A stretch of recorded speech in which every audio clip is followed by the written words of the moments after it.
Welcome to Basketball Mechanics with Coach Greg. This video is lesson 3 in my series on footwork, where I explain how to do a reverse pivot fadeaway shot.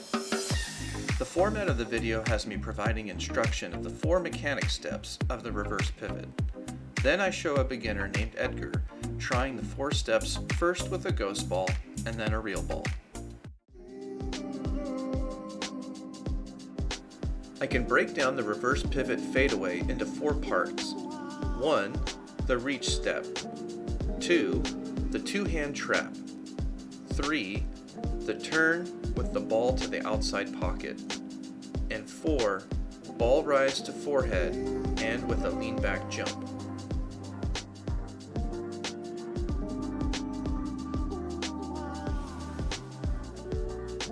Reach, trap, turn, jump.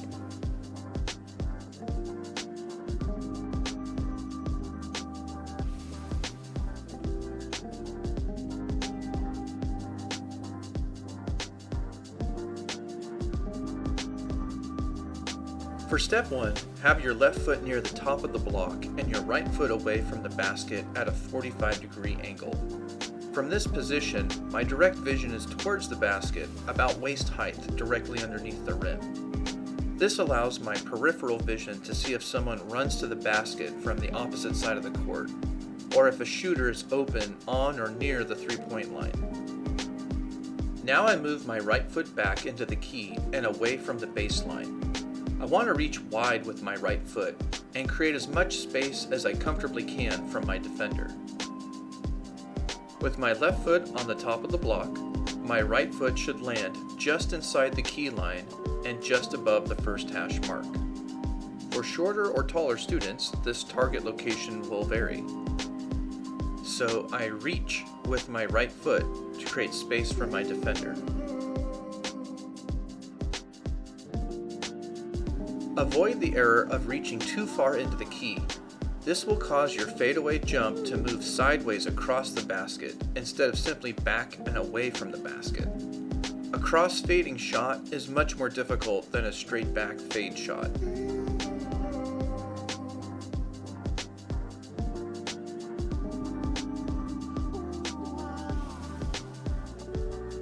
Step 2 is a two-hand trap, which has 2 parts itself for proper form. One is to protect the ball by trapping it near the right pocket away from the basket and defender.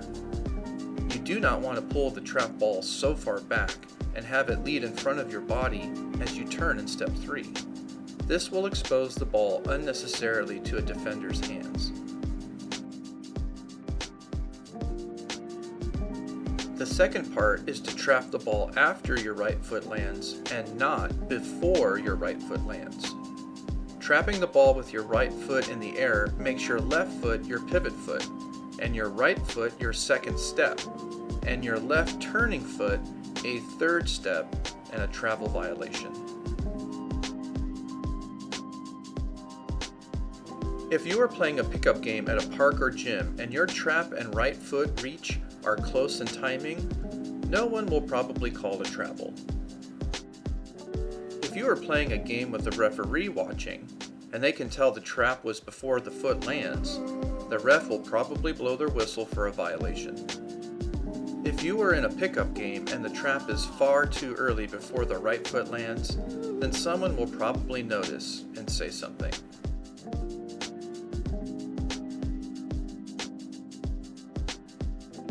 After your right foot lands, you will need to trap the ball and turn the left foot.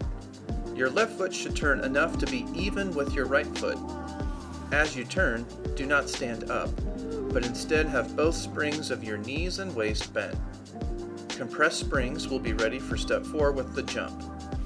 In the video, I overemphasize how much bending is needed, but the slow motion video shows a moderate and appropriate amount needed for a fadeaway jump shot.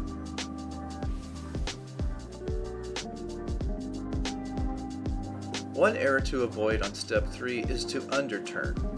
This will land your left foot slightly staggered behind your right foot and will cause too much twist in your back.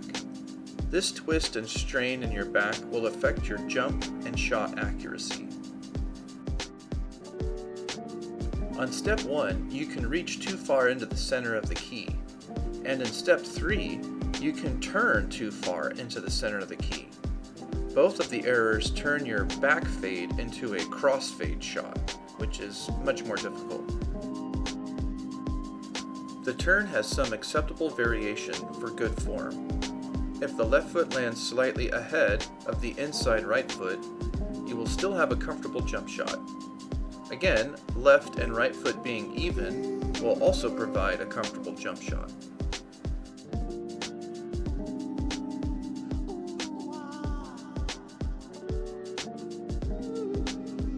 Just remember to avoid underturning for a twisted back or overturning for a lateral fade jump shot.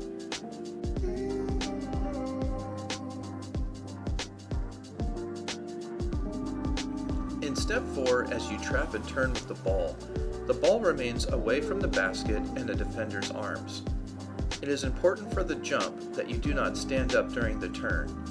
You should complete the turn with knees and waist bent. I may be demonstrating an over-compression of my springs to Edgar, but usually beginners stand up when completing the turn. Standing up slows down your shot. Bringing the ball up from the pocket and waist area is one of the unavoidable exposures of the ball to defenders during this move. If a defender anticipates your reverse pivot shot, they will either strip the ball during this movement or block your shot a moment later.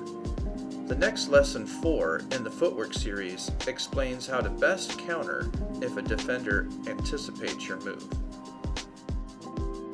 The purpose of this movement, which exposes the ball, is to bring the ball from the protected waist or pocket area and up to your set point for your shot at head height. Shooting mechanics is a whole other series, so for this video I will assume you know how to shoot well.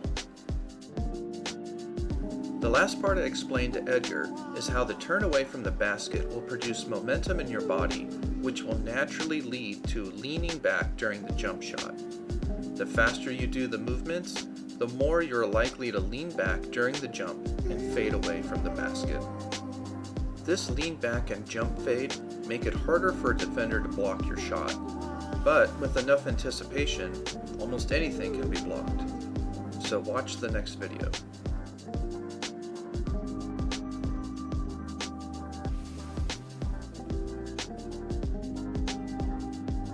With Edgar being a beginner, I definitely start him practicing with a ghost ball, so he can focus on the footwork and arm positions. As I have said before, removing the ball allows the beginner to focus on the simple mechanics, in this case, the 4 steps of the reverse pivot fadeaway. Once those are well practiced, then add more complexity with a ball to dribble, trap, and shoot.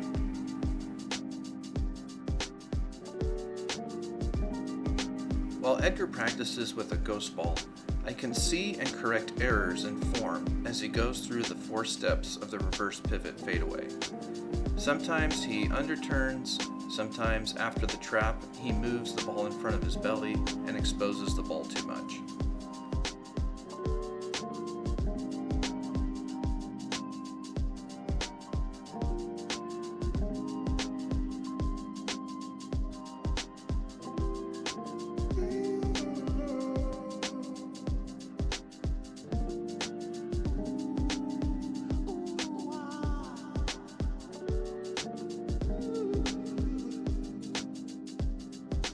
Now that Edgar has a ball, he is struggling to trap the ball as easily as I did after he reaches with his right foot. At the time, I did not realize that I was doing one more dribbling mechanic to make the trap easy for myself. On the dribble receive, I was turning the ball from 12 o'clock to 3 o'clock in my right hand and then trapping it with my left. Edgar's solution is to dribble the ball at an angle towards where his right foot reaches, into the key and around the first hash. On one attempt, he does start to turn the ball right before the trap though.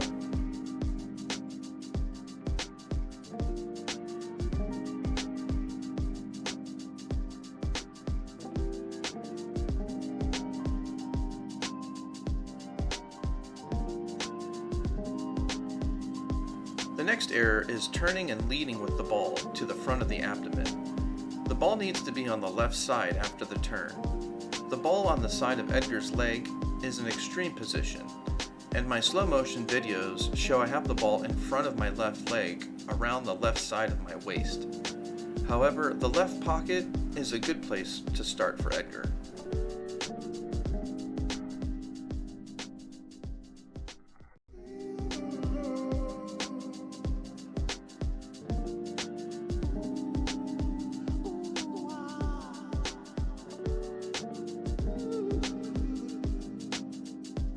Edgar starts to get all the mechanics of the reverse pivot into a decent form, but now the main problem is his shot. At the time of recording this video, I had not gone over shot mechanics with Edgar yet. For the scope of this video and lesson, I just want Edgar to be able to do the footwork and arm work of a reverse pivot shot. Regardless of his shot mechanics, I can build on his footwork in the next lesson by adding fakes and pivots. Thank you for watching Lesson 3 on reverse pivot fadeaway shots in my series on footwork. Up next is Lesson 4, where I explain how to add fakes and pivot moves to both hook shots and reverse pivot fadeaway shots. If anything in this video has helped you learn or coach basketball, please like the video and consider subscribing to my channel.